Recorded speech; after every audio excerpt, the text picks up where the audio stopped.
A 330 kilogram piano slides 3.6 meters down a 28-degree incline and is kept from accelerating by a man who is pushing back on it parallel to the incline, as in figure 6.36.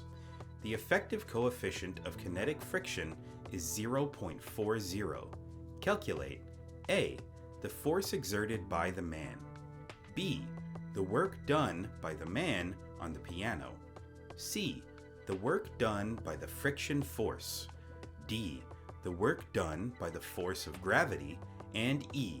The net work done on the piano. The question at hand is about a 330 kilogram piano that slides 3.6 meters down a 28-degree incline, while a man tries to resist its movement. The force exerted by the man is keeping the piano from accelerating, with a kinetic friction coefficient of 0.40.